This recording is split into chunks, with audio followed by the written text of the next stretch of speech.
كانوا قليلا من الليل ما يهجعون. Forum Dakwah Perbatasan merupakan salah satu lembaga sosial keagamaan yang bergerak membantu masyarakat muslim yang ada di perbatasan. FDP sendiri hadir di berbagai lokasi: Aceh Tenggara, Aceh Singkil, Sebulu Salam, serta Pulau Banyak. Forum Dakwah Perbatasan hadir dengan berbagai program kegiatan.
Terima kasih Forum Dakwah Perbatasan. Terima kasih Forum Dakwah Perbatasan. Terima kasih FDP. Ayo bergabung bersama kami dengan Forum Dakwah Perbatasan Aceh. كانوا قليلا من الليل ما يهجعون. Orang-orang yang suka membuat onar ya. Jadi mereka menjawabnya dengan kata-kata penuh dengan keselamatan. Kita akan membahas ayat ini untuk dapat kita memahami makna daripada tawadhu tersebut. Kemudian kita jelaskan daripada ruang lingkup sifat tawadhu tersebut dengan mencontoh kepada Rasulullah SAW. Ibadur Rahman, itu diartikan sebagai hamba Allah yang rahman. Di sini Allah menyandarkan namanya kepada hamba-hamba yang memiliki sifat tawadhu ini. Tentu Allah berkenan ya, di mana Allah itu maha mulia, maha rahman, memiliki sifat-sifat yang terpuji.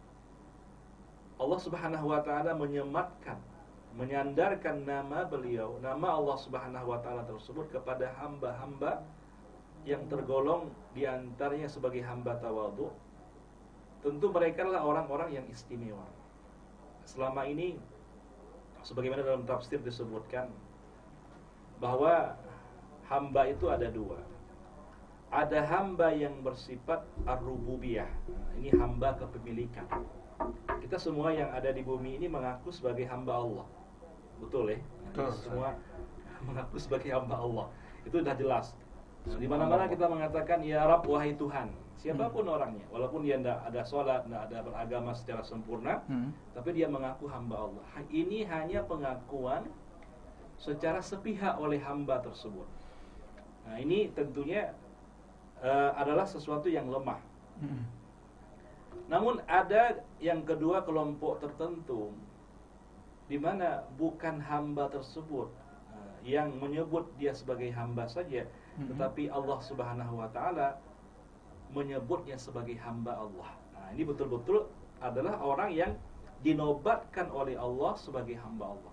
Mudah-mudahan kita termasuk dalam golongan tersebut. Amin ya Contohnya Nabi Muhammad itu kan Allah sebutkan subhanalladzi asra bi'abdihi. Maha suci Allah yang telah memperjalankan hambanya. Siapa yang mengakui hamba di sini? Allah. Yaitu Nabi itu sebagai hamba Allah. Kalau kita selama ini kan kita ngaku ini, saya itu hamba Allah. Allah belum pernah mengaku kita sebagai hambanya. Nah, kemudian dalam ayat surah Al-Furqan ini betul-betul Allah mengaku bahwa orang-orang yang memiliki sifat tawadhu ini sebagai hamba Allah yang rahman. Berarti di sini Allah menyandarkan namanya yang mulia kepada hamba tersebut, menunjukkan atas kemuliaan sang hamba.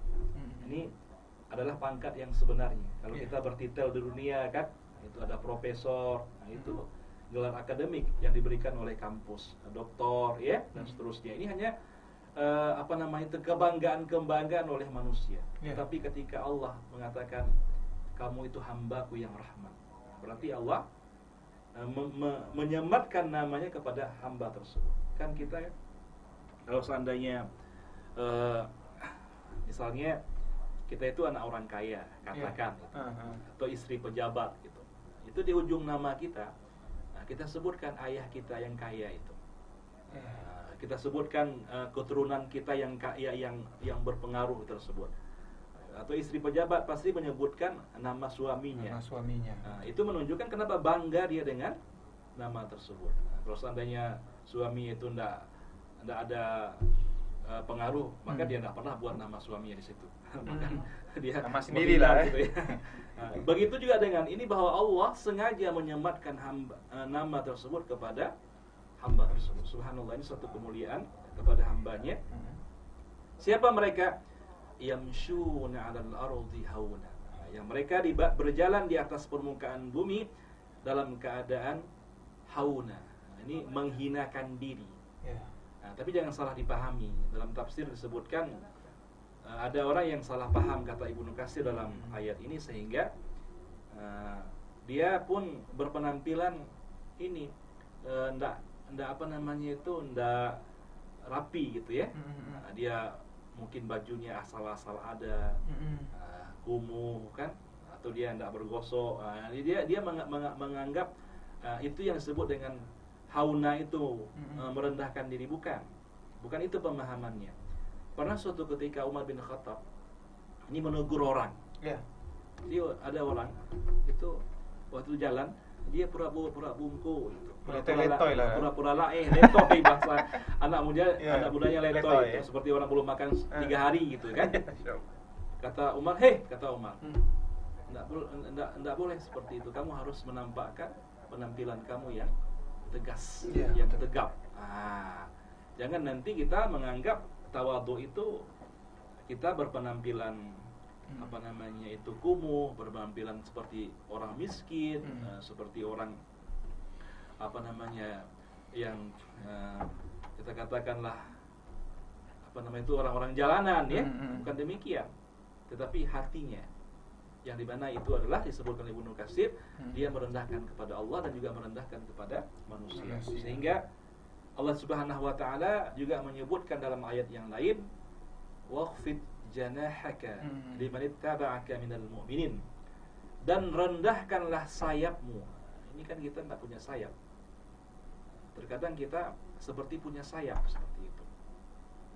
Sayap kita apa? Ilmu kita, pangkat kita, jabatan kita, pengaruh kita, kekayaan kita, kemudian kecantikan kita, ketampanan kita, itu dianggap sayap.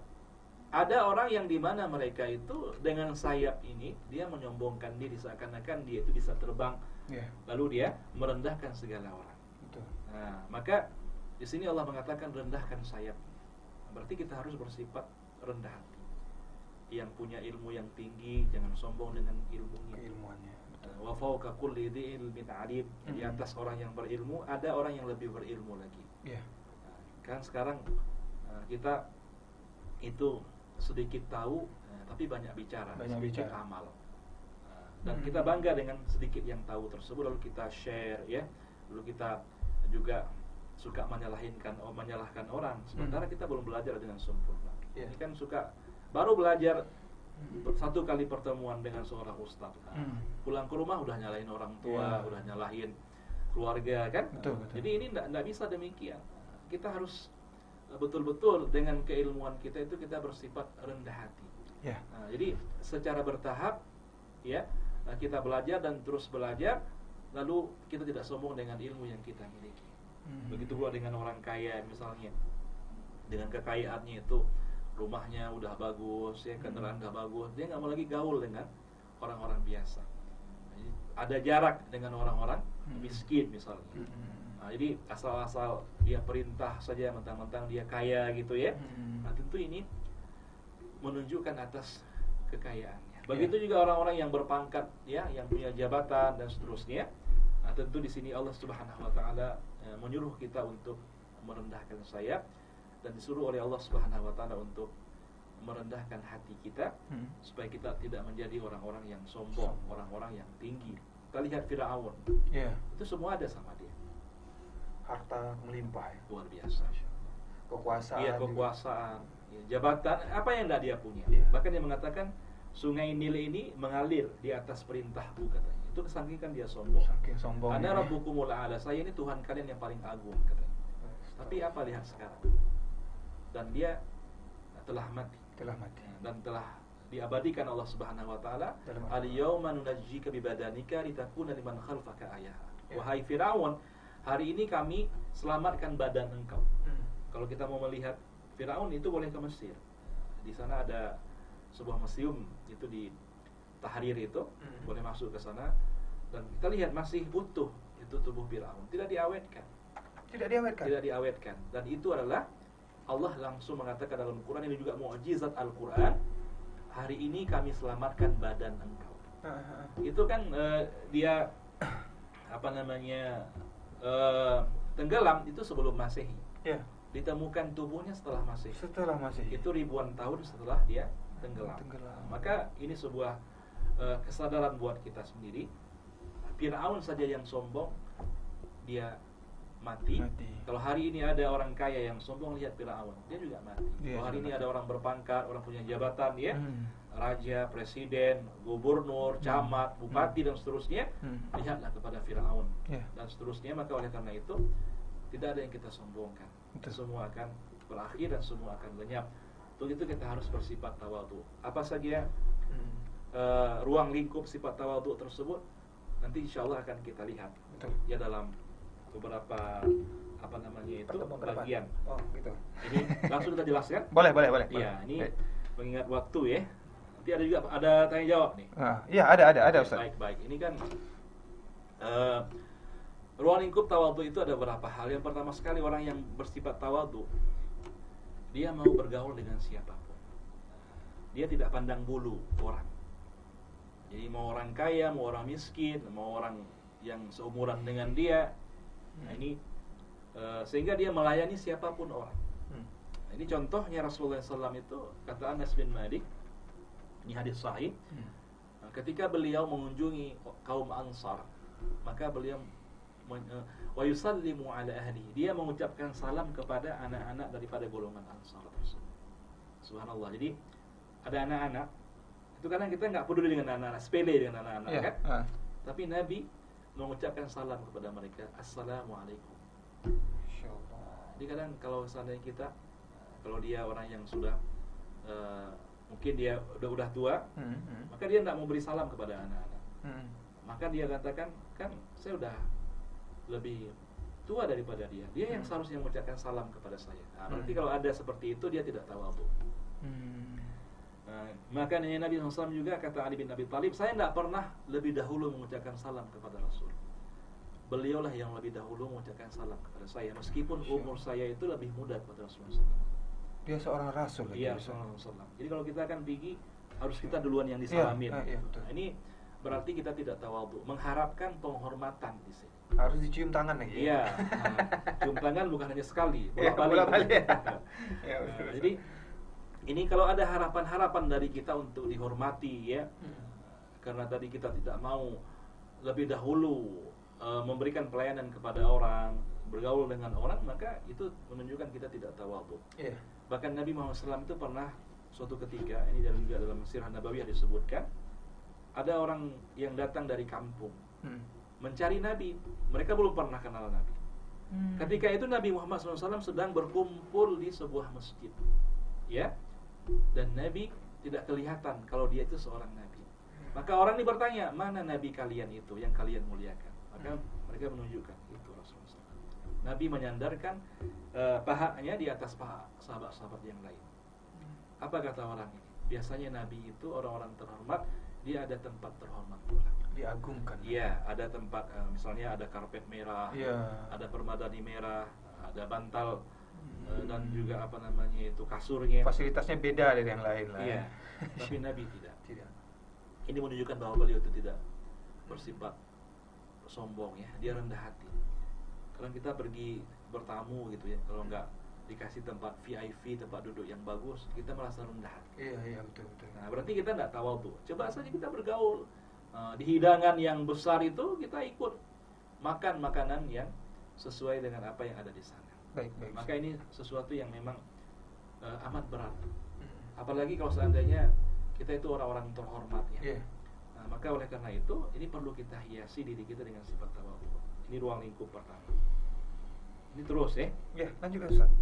Berikutnya ini di mana orang yang tawadhu itu dia tidak mengharapkan pujian. Nah, jadi sekarang kan orang haus pujian. Iya. Kita lihat misalnya kan update status itu harus banyak yang like, banyak yang Iya. share. Kalau nggak ada yang like, subscribe, nggak kurang semangat jadinya. kurang semangat gitu ya. Nanti kalau seandainya ada satu yang mencibir gitu ya, udah nggak enak hati gitu. Iya. Nah, jadi istilahnya ada orang yang itu kan like dan unlike gitu ya. Iya. Likernya banyak itu senang Banyak. dia. Kalau unliker itu sedikit, maka dia kurang tenang. Kurang tenang. Jadi orang yang bersifat tawadhu itu dia tidak mengharapkan dipuji dia. Walaupun dia punya posisi, punya jabatan ataupun punya kekayaan. Iya. Dan Nabi Muhammad kita berkaca kepada beliau. Jadi ketika beliau membuka kota Makkah dan apa namanya itu orang-orang Makkah itu karena berhasil beliau menaklukkan kota Makkah, datang orang-orang Makkah itu mengagung-agungkan Nabi Muhammad SAW. Maka apa kata Nabi Muhammad kepada mereka? Jangan kalian agungkan saya. Ana ibnu imra'atin ta'kulul qadid. Saya itu hanya anak seorang perempuan yang dimana makanannya adalah bubur.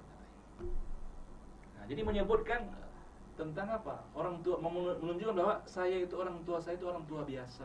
Bahkan makanannya bubur. Nah, kan kita nggak berani kalau kita kan selama ini membanggakan. Iya, betul. Orang tua saya itu orang kaya, kan suka kita. Mobilnya koleksi. Tapi Nabi menyebutkan di situ, jangan kalian hormati saya. Saya itu adalah seorang anak perempuan yang dimana makanannya adalah bubur. Ta'kulul qadid. Qadid itu artinya bubur. Oleh karena itu, tidak ada yang kita banggakan. Bahkan kata Nabi, la tatruni kama atarat Nasara ibnu Maryam, ana Abdullah faqulu Abdullahi wa rasuluh. Nah, jangan kalian agung-agungkan saya sebagaimana orang-orang Nasrani itu mengagungkan Isa anak Maryam. Tapi cukup kalian panggil saya dengan Abdullah, hamba Allah, dan Rasulnya Allah. Itu saya panggil nama saya. Jadi Muhammadur Rasulullah, Muhammad Rasulullah atau Abdullah, itu cukup. Jangan kalian mengagung-agungkan saya. Ini juga menjadi sebuah renungan buat kita bahwa kita Nabi saja demikian berbicara, apalagi kita. Iya. Siapa kita dibandingkan dengan Rasulullah SAW? Nggak ada Penting. apa-apanya. Kadang kalau kita sudah makam ilmunya udah tinggi, misalnya harus dipanggil syekh. Kalau nggak dipanggil syekh nanti kita marah. Iya. Harus dipanggil abu, kalau nggak dipanggil abu terasa turun hati. Iya. Panggil nama biasa itu terasa nggak enak. Nah, itu harus sesuatu hal yang kita harus belajar. Nah, di mana tidak perlu itu, nama itu hanya lakap di dunia saja. Begitu kata pula yang punya gelar-gelar profesi seperti profesor, ya, doktor, ya, orang-orang bertitel. Nanti kalau nggak disebutkan profnya, ya, dia merasa tersinggung. Gitu, kan? Biasa aja. Orang-orang Arab tuh syekh itu katanya masmuk. Siapa nama kamu? Sebutkan. Fulan. Gitu. Nggak ada dia bilang syekh Fulan, nggak ada. Oh gitu ya, Ustaz? Nggak ada. Nggak ada dia bilang Abu Fulan, nggak ada. Nah, jadi Abu Fulan paling dia bilang Abu Fulan. Saya ayahnya si Fulan. Bukan berarti kalau di Arab itu Abu itu terhormat, enggak. Oh gitu ya. Abu itu ayah. Misalnya saya nama anak saya itu Fawas. Berarti saya itu Abi Fawas. Abi Fawas. Kalau di sini kalau disebut Abi Fawas berarti saya itu punya pesantren gitu, orang-orang terhormat. Iya. Jadi beda. Ulama lah. Ulama. Di sini kalau Abu, Abun, Walid, ya itu orang-orang terhormat yang ada di tempat kita. Itu juga kita harus menghormati para ulama-ulama kita. Nah, oleh karena itu ini paling penting bagi kita. Nggak apa-apa kita dipanggil orang dengan gelar apapun, tapi jangan kita tersinggung kalau seandainya kita tidak dipanggil dengan gelar tersebut, atau malahan kita minta untuk dipanggil gelarnya. Waliyadzubillah, nggak boleh. Dan ini tentunya ya kita selaku hamba Allah harus bersikap demikian. Nah, ini yang kedua. Yang ketiga, orang yang tawadhu itu dia mau melakukan apapun walaupun itu pekerjaan rendah bagi dia. Orang kaya mau dia gotong royong misalnya.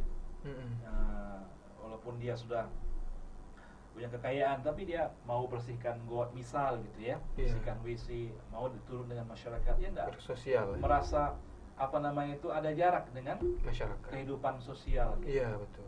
Nah, jadi selama ini kan kita lihat orang kaya itu nggak mau turun ke lapangan, hanya satu-satu gitu. Orang yang berilmu dia nggak mau lagi mengerjakan pekerjaan yang bukan pekerjaan rendahnya, seperti kalau udah dewan guru misalnya kan, udah jadi ustadz besar, jadi dosen besar, ini disuruh buang sampah aja mungkin ngutip sampah nggak mau. Sementara Rasulullah SAW ini kita lihat pernah suatu ketika, ini hadis sahih, para sahabat itu ingin memotong sebuah seekor kambing gitu ya. Nah, ini mau potong kambing, kata sahabat yang lain itu, saya yang nanti akan mengulitinya. Kata sahabat yang lain, saya nanti akan membersihkan kambing itu, saya akan yang memotongnya, macam-macam. Apakah Nabi tinggal diam? Tidak. Dia mengatakan apa? Saya yang nanti mencari kayu bakarnya. Harus ambil bagian juga. Iya, saya yang nanti mencari kayu bakarnya. Ya Allah. Kata sahabat, jangan ya Rasulullah SAW. Iya cukup, ya kami saja yang bekerja, engkau duduk-duduk saja. Apa jawaban Nabi? Allah itu tidak suka hal-hal yang aneh. Dan saya tidak menjadi orang-orang yang dan saya tidak ingin menjadi orang yang aneh. Apa arti orang yang aneh? Yang lain sibuk kerja, tapi dia diam-diam aja. Seperti bos gitu kan? Kan ada seperti itu. Yang Iya, lain, banyak itu Ustaz. itu Nabi tidak suka demikian, dan Allah tidak menyukai hal tersebut. Jadi kalau orang misalnya kan, misal itu ada kerjasama di sebuah masyarakat. Kalau kita kan ada tradisi apa namanya itu masak buah belangong gitu Iya, ya. betul. Pada hari-hari besar Islam dan seterusnya kan. Nah, jadi kan ada cah buah panah gitu kan. Ataupun Pegel-pegel ya, menasah. macam ya, daging dan seterusnya. Iya. Jadi Nabi ikut andil. Ada orang merokok aja, lihat aja. Dia Bahkan kadang menganggap- senang itu Ustaz. Hah? Bahkan kadang dia senang itu. Iya itulah. Jadi berarti ada sesuatu yang salah dalam dirinya itu. Yang sebaiknya itu dia mau turun tangan Iya. dan mau ke sana untuk bersama masyarakat. Ini yang sebenarnya, dan tidak boleh menjadi orang-orang yang terasing seperti itu.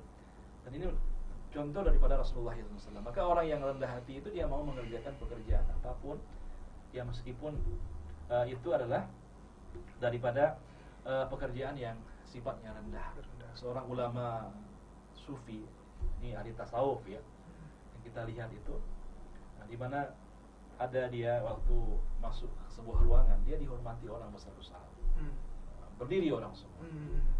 Tapi suatu ketika dia masuk kamar mandi sendiri, dia bawa burus sikat, dia tutup kamar mandi itu, dia sikat kamar mandi itu, WC dia sikat. Nah, kalau tahu anak muridnya, itu akan ribut mereka, dan mereka akan apa namanya itu marah karena syekh ini beliau menyikat WC seperti itu, guru dia.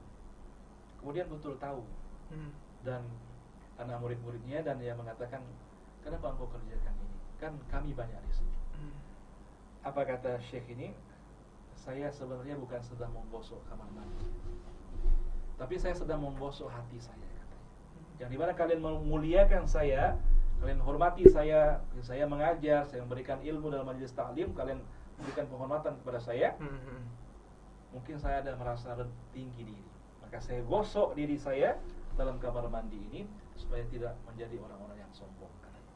Nah, maka kalau sampai kita mau melatih diri untuk menjadi orang tawadhu itu, kita ya mau mengerjakan pekerjaan-pekerjaan yang sifatnya rendahan. Di rumah saja misalnya. Kalau anak nangis minta ke kamar mandi untuk masuk WC gitu ya, ceboin. Iya. Nah, itu siapa yang dipanggil? Istri. Istri. Biasanya istri. Nah, suami ada nggak di situ? Suami Ada. ada. Iya, nggak mau dia bantu kan? Ya, betul, Nah, betul. kalau suami yang memang dia rendah hati itu dia akan mau dia mencebokkan anak tersebut. Iya. Nah ini contoh. Malam hari menangis anak setengah malam gitu kan? Iya, betul. Siapa yang bangun? Istri. Suami. Oh, ini kebiasaannya istri nih, Ustaz. Iya, suami tapi bangunin istri. Oh, gitu. Masya Allah. Dia bangunkan istri, bangun. Iya, iya, iya. Nangis tuh katanya. Dia langsung tidur lagi ya? Dia tidur lagi. Ya, Masya Allah. seharusnya kita juga ikut. Nah, Iya. Ini di rumah tangga aja kita nggak usah jauh-jauh kita sampaikan. Mm. Ini bentuk kerendahan hati kita. Iya, iya. Jadi ini kita belajar dari para ulama, daripada Rasulullah SAW.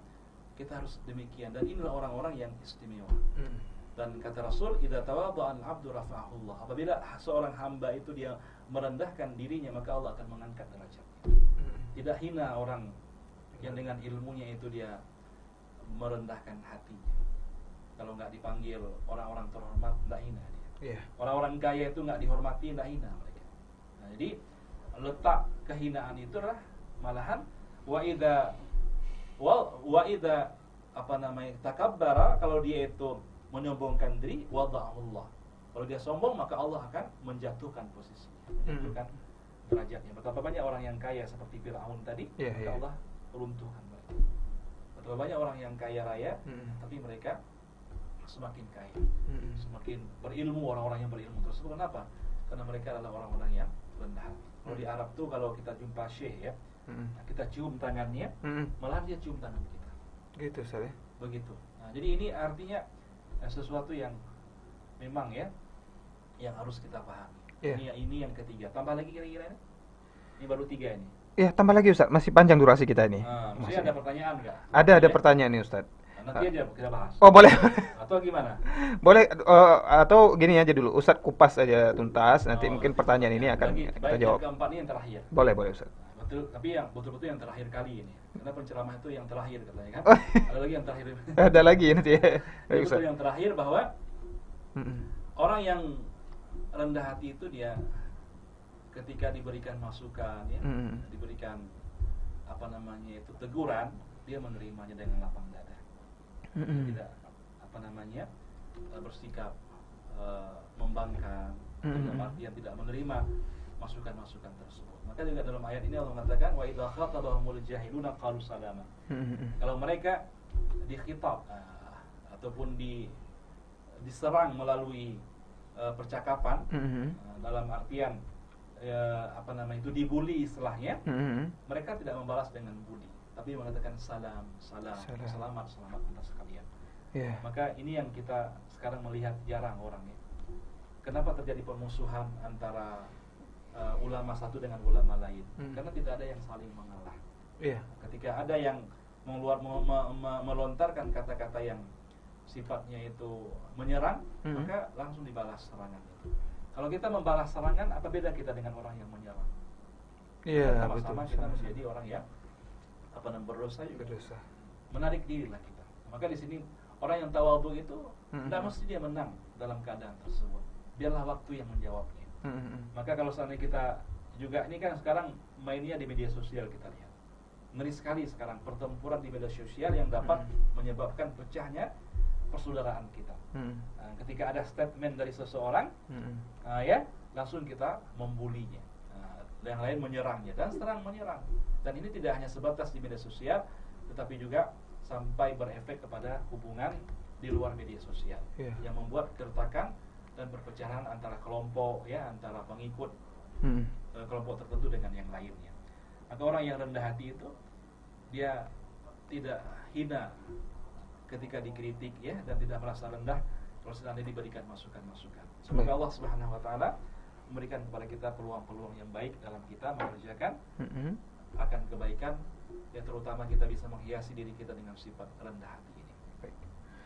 Masya Allah, begitu banyak ilmu yang kita dapatkan atas penyampaian dan pensyarahan oleh Ustaz Dr. Abizal Amiyati LCMA tentang sifat tawadhu, dan mungkin ini bisa kita amalkan dan dijadikan ini sebagai prioritas ini sebenarnya, sifat tawadhu ini. Karena kebanyakan pada zaman sekarang ini bisa kita lihat para pemirsa FDP TV dan para pendengar radio Gutanyo, kadang-kadang kita lebih mengutamakan ilmu daripada adab. ya Ustaz ya, itu membuat tidak seimbang jadinya. Sehingga kita lebih congkak dan kita lebih suka merendahkan orang lain. Terkait dengan itu, ada beberapa pertanyaan ini Ustaz, tentang sifat tawadhu ini dan keilmuan ini, yang mana salah satu pertanyaannya adalah, Ustaz, Assalamualaikum warahmatullahi wabarakatuh. Saya ingin bertanya Ustaz, bagaimana seseorang yang menuntut ilmu agama, lalu ketika beliau pulang dari tempat belajarnya, dia sombong terhadap orang tuanya. Maksud sombong ini adalah dia mengajarkan orang tuanya, seolah-olah dia guru bagi orang tuanya. Ini bagaimana ini Ustaz, pendapat Ustaz ini? Baik. Ini kita melihat bagaimana adab kita kepada orang tua kan. Ini wa qadha rabbuka alla ta'budu illa iyyahu wa bil walidaini ihsana. Kalian harus berbakti kepada orang tua kalian. Kemudian kalian harus berbuat baik kepada mereka. Ketika mereka imma yablughanna indaka al-kibaru ahaduhuma aw kilahuma fala taqul lahumā uffin wa la tanharhumā wa qul lahumā qawlan karīmā. Kalau seandainya mereka itu sudah tua. Jadi ada adab-adab kalian berbicara kepada orang tua kalian. Kalau kalian memang misalnya ingin mengajarkan ilmu kepada orang tua kalian. Yang pertama, kata Allah, fala taqul lahumā uff. Jangan sekali-kali kalian mengatakan kepadanya. Dalam artian menyinggung perasaan. Jadi kalau ada yang dia perintahkan lalu kita tidak sahuti, itu tentu kita akan durhaka kepada orang tua. Mengatakan saja nggak boleh. Apalagi yang lebih besar daripada itu adalah sampai memaki orang tua kita, mencaci orang tua kita. Jadi sikap Islam itu, kalaupun berbeda ini jangankan berbeda pemahaman dalam Islam, berbeda keyakinan. Lihat bagaimana adab Nabi Ibrahim alaihissalam ketika dia berdialog dengan ayahnya, Azar itu. Ketika Nabi Ibrahim itu, dia mengungkap dengan kata-kata yang penuh dengan kesantunan. Dia menyebut ya abati, wahai ayah, lima ta'bud, ya, kenapa engkau menyembah? Dia berdialog dengan ayahnya. Dia tetap mengatakan ya abati, wahai ayah.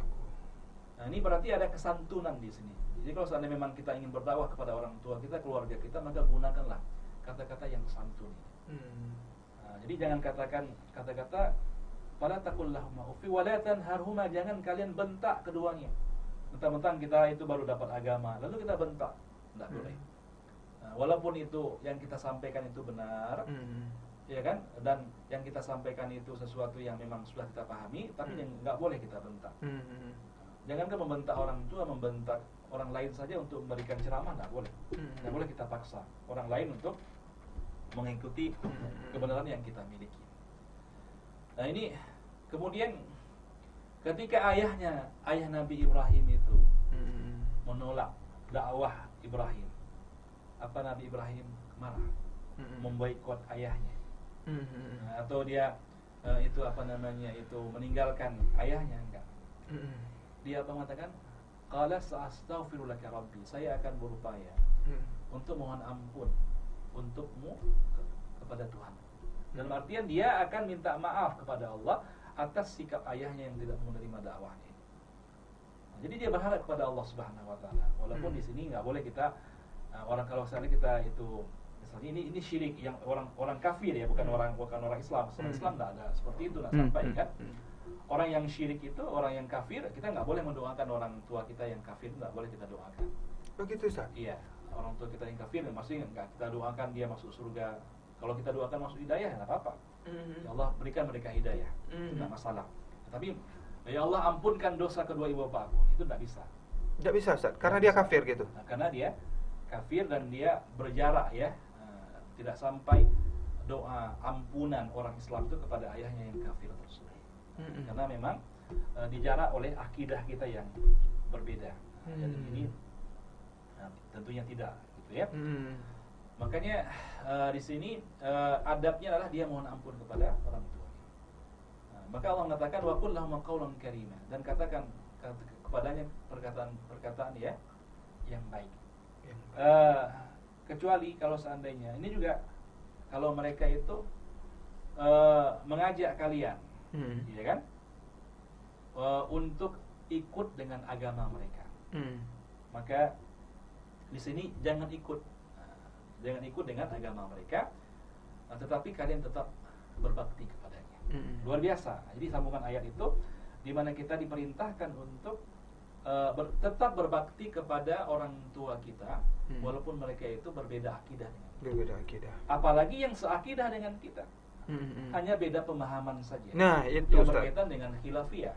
Ya. Misalnya ayah kita berkunut, gitu. Dulu kita keluarganya berkunut subuh, contoh, gitu. Ngaji kita. Nah, pulang ke rumah, lalu kita sampaikan itu nggak boleh lagi kunut subuh. Nah, ini saya dapatkan pemahaman ilmu agama yang baru. Berhenti sekarang kunut, nggak boleh. Kita harus pelan-pelan. Kalau memang kita mau berubah gitu ya, pelan-pelan kita berikan pemahaman. Kalau nggak mau ikut, ya dia bebas. Dan lihat bagaimana adab para ulama seperti itu. Imam Syafi'i misalnya, yang dia punya murid, punya guru Imam Malik. Imam Malik, betul. Itu beda mazhab jauh sekali. Imam Malik nggak pakai kunut. Imam Syafi'i itu berkunut. Ketika Imam Syafi'i itu berkunjung ke tempat Imam Malik, maka dia menghormati gurunya yang tidak berkunut tersebut. Ketika Imam Malik datang ke tempat Imam Syafi'i, maka dia menghormati muridnya yang berkunut tersebut. Masya Ini Allah. sebenarnya jadi kita harus mengedepankan ilmu yang sahih. Jadi bukan adab itu lebih tinggi daripada ilmu. Al-adabu fawqal ilmi. Adab itu lebih tinggi daripada ilmu. Jadi hidayah itu Allah yang memberikan. Wallahu yahdi man yasha' ila siratal mustaqim. Ini harus kita pahami. Bahkan itu ada riwayat ya tentang sahabiat Asma binti Abu Bakar. Asma itu dia masuk Islam, tapi ibunya masih musyrik. Iya, dia mengadu kepada Rasulullah, wahai Rasul, ibuku musyrikah, beragama apalah gitu ya, masih menyembah berhala. Afasilu anha, boleh nggak saya itu tetap menjalin hubungan silaturahmi dengan ibu saya yang musyrikah tersebut? Apa kata Rasul? Fasili, maka terus jalin hubungan silaturahmi dengan ibumu yang musyrikah tersebut. Selama dia tidak mengajak kita untuk berbuat kekafiran. Dalam urusan birrul walidain, berbakti kepada orang tua, kita memberikan pelayanan kepada mereka dengan kata-kata yang baik ya. Kita tetap menghormati dia. Nah, ini beda agama saja kita tuntut, apalagi satu agama dengan kita. Maka sekarang kita melihat ada orang yang sangat ekstrim, lebih parah dia perlakukan ya orang yang seagama dengan dia karena beda paham, ketimbang orang yang berbeda akidah dengan dia, yang memang jauh-jauh terpaut perbedaan agama. Maka dari itu kita perlu berkaca kepada para ulama, ya, dalam menyikapi perbedaan-perbedaan. Perlu mempelajari namanya fiqhul khilaf, fikih perbedaan. Jangan nanti gara-gara ada sedikit khilafiyah yang sifatnya kecil, lalu kita akan bentrok dengan sahabat kita nggak berteman lagi. Itu nggak boleh. Ini gara-gara dia itu nggak selagi sealiran dengan kita, udah putus hubungan persaudaraan, pertemanan ya. Orang tua, ada orang yang dimana meninggalkan orang tua, nggak demikian. Nah, jadi tetap walaupun dia orang tuanya itu nggak mau ikut dengan pemahaman dia, tetap dia boleh berbuat baik kepada orang tuanya itu. Nah, ini yang harus kita pahami. Jangan sempat nanti sedikit ya kita mengetahui, lalu kita tidak merendahkan hati kita kepada siapapun yang dimana mereka lebih dahulu telah mengetahui berbagai macam ilmu. Karena ilmu ini kan harus betul-betul digali dengan matang dan dengan luas seperti itu ya. Yang sempat kita dengan melihat dengan kacamata yang sempit, lalu kita akan menyalahkan setiap orang yang berbeda dengan pemahaman kita. Allahu a'lam. Baik Ustadz, karena mengingat waktu sesaat lagi akan membuat kita berhenti untuk acara program talk show 1 jam bersama Ustadz ini, ada di 4 menit terakhir nih Ustadz. Apa saja mungkin dari Ustadz ada definisi ataupun kesimpulan yang ingin disampaikan kepada para pendengar Radio Gutanyo dan para pemirsa FDP TV, dan mungkin juga ada kata-kata nasihat untuk kami pribadi dan kepada seluruh para pendengar radio serta para pemirsa FDP TV. Baik, para pendengar Radio Gutanyo serta FDP TV yang dimuliakan oleh Allah Subhanahu wa taala, dari pemaparan yang kami sampaikan tadi, ini tentunya ada sebuah akhlak terpuji ya, yang dimana harus kita tanamkan dalam diri kita, yaitu sifat tawadhu, sifat yang rendah hati, dimana ini harus dimiliki oleh setiap orang, baik itu orang kaya, apalagi orang miskin. Kadang ada juga orang yang miskin, dia berlagak kaya, jadi dia berpenampilan kaya. Itu lebih, kalau orang kaya sombong itu wajar walaupun salah. Tapi orang miskin itu sombong dengan bukan harta yang bukan milik dia, itu di luar kewajaran.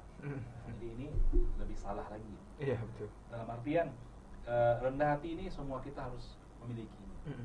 Semua kalangan ya, baik orang yang berilmu, orang yang tak berilmu. Jadi ini sebenarnya padi itu semakin berisi semakin merunduk dia. Iya. Bukan semakin naik ke atas, memuncak seperti itu ya. Iya, betul. Sehingga juga diri kita ini ketika kita sudah berilmu, maka kita tidak semakin menyalahkan orang, tapi semakin mengetahui kekurangan diri, melihat apa yang kita ketahui selama ini ternyata sangat rendah sekali. Maka kita disuruh untuk fasiru fil ardi, berjalan di atas permukaan bumi ini. Sekarang kita berada di kampung kita misalnya, mengaji di kampung kita. Nah, kita anggap udah alim kali, kita keluar sedikit saja ke daerah kota. Nah, kita menganggap sudah alim kali, keluar lagi, keluar daerah, keluar negeri dan seterusnya, maka semakin luas pandangan kita, maka semakin kecil kita melihat diri kita ini. Nah, maka oleh karena itu yang Allah sukai itu adalah orang-orang yang merendahkan hatinya. La yadkhulul jannata man kana fi qalbi dzurratun minal kibir. Tidak akan masuk surga orang yang ada sedikit dalam hatinya itu daripada sebesar biji dzarrah, sebesar biji sawi daripada kesombongan. Ada aja sedikit sombong dia untuk merendahkan orang lain, meremehkan orang lain, maka dia tidak akan pernah masuk surga. Maka oleh karena itu, yang berilmu, yang kaya, yang berjabatan, ya, yang dia punya kehormatan, yang dia itu punya tampan dan seterusnya, maka biasa saja. Itu kita anggap sebagai hiasan diri yang suatu saat akan diambil pulang oleh Allah Subhanahu wa taala. Untuk itu mari kita hiasi diri kita dengan sifat tawadhu ini, dan juga kita senantiasa melatih diri. Memang ini sulit. Ya, sulit. Bagaimana sulitnya? Sebab kita berhadapan dengan khalayak ramai. Nah, kalau kita misalnya tinggal di kota, itu pulang kampung harus bagus penampilannya dengan orang-orang sana, sehingga orang memandang kita. Itu hanya sekedar pandangan. Jadi ini tentu tidak seperti itu kehidupan.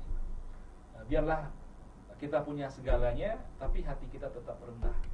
Ya, dan kita mau bergaul dengan siapapun, dan kita tidak ingin disanjung dan dipuji. Penyakit kita yang paling ngeri itu disanjung dan dipuji. Nah, jadi orang yang suka dengan sanjungan, maka mereka adalah orang-orang yang dekat dengan sifat kesombongan, ya. Orang-orang yang dimana dia merasa rendah dengan disakiti, dengan dibuli, maka juga demikian. Nah, jadi orang yang tawadhu itu sama kepada dia antara emas dan batu. Kira-kira kalau sekarang emas dengan batu sama nggak untuk kita? Enggak sama kalau menurut saya. Mana yang kita kejar? Emas pastinya. Pasti emas. Nah, artinya apa? Orang yang tawadhu itu sama antara pujian dengan cacian, antara kehormatan dengan tidak dihormati. Nah, kalau seperti itu posisi kita, maka insya Allah kita akan menjadi orang-orang yang tawadhu. Maka latihlah diri dengan kita bergaul ya dengan orang-orang yang biasa saja, orang-orang awam, dan kerjakan pekerjaan yang rendah. Maka ketika Imam Ghazali itu, abang dia itu pejabat, saya baca dalam sebuah riwayat ya. Jadi dia bertanya kepada adiknya, gimana caranya supaya saya rendah hati, supaya saya ini tidak sombong, katakan demikian. Nah, maka kemudian apa kata Imam Ghazali? Ikat ini sabut kelapa di belakang. Kan dia pejabat, tahu sabut kelapa ya? Tahu. Kelapa itu ada Kelapa tua ya. Nah, ikat di belakangmu lalu keliling kota kamu. Orang biasanya kan dia keliling kota itu naik mobil, itu dihormati. Tapi dia suruh jalan kaki untuk naik dengan menggunakan ampas kelapa tadi atau sabut kelapa tadi. Maka insya Allah kamu akan hilang daripada sifat sombong tersebut, dan kamu akan menjadi orang yang rendah hati. Oleh karena itu kalau kita mau orang biasa, penampilan kita pun biasa. Biasa kita naik mobil kan, sekali-kali jalan kaki pergi ke pasar, sekali-kali naik sepeda biasa ya, sekali-kali naik motor butut itu kan, sepeda butut dan seterusnya. Jadi ini adalah hal-hal yang bisa membuat kita tawadhu. Kemudian berkawan dengan orang-orang saleh, itu paling penting sekali. Kita cari kawan-kawan yang juga yang saleh, yang dimana mereka juga bertawadhu kepada Allah Subhanahu Wa Taala. Dan ini paling penting. Nah, jadi yang ketiga itu berdoa. Jadi ada doa Nabi Muhammad SAW itu, Allahumma tahhir qulubana 'anil nifaq wa amalana 'anil riya wa lisana 'anil kadhib wa buyutana 'anil haram. Ya Allah, bersihkan. Allahumma tahhir qulubana 'anil nifaq. Ya Allah, bersihkan hati kami daripada sifat munafik. Yang orang munafik itu dalam hati mereka ada kesombongan ya. Maka kita berdoa kepada Allah agar tidak menjadi orang-orang yang munafik, karena mereka adalah orang-orang yang sombong yang tidak mau menerima kebenaran. Dan juga kita berdoa kepada Allah agar tidak ada dalam diri kita ini sifat-sifat yang buruk tersebut. Itu saja yang dapat kami sampaikan di Radio Gutanyo ini 95,0 FM dan juga di FDP TV. Mudah-mudahan dakwah kita terus terlaksana dengan baik di perbatasan. Sana banyak umat-umat yang menunggu kehadiran kita. Iya, betul Ustaz. Kita tutup dengan baca doa kafaratul majelis. Assalamualaikum warahmatullahi wabarakatuh. Waalaikumsalam warahmatullahi wabarakatuh. Syukran jazakallahu khair Ustaz, yang telah mensyarahkan juga menjawab beberapa pertanyaan dari saudara-saudara kita. Ada salam-salam dari saudara kita dari Tapak Tuan. Tapak Tuan menyimak Ustaz. Masya Allah, warga Tapak Tuan, terima kasih sekali. Dan kepada seluruh pendengar Radio Gutanyo di 95,0 FM dan para pemirsa FDP TV. Baiklah, dengan berakhirnya doa tadi serta berakhirnya beberapa pertanyaan, maka berakhirlah acara kita. Saya selaku host Rahmat Rinaldi dan Ustadz Abizal selaku narasumber dan seluruh kru yang bertugas, kami mohon pamit undur diri dengan mengucapkan Assalamualaikum warahmatullahi wabarakatuh.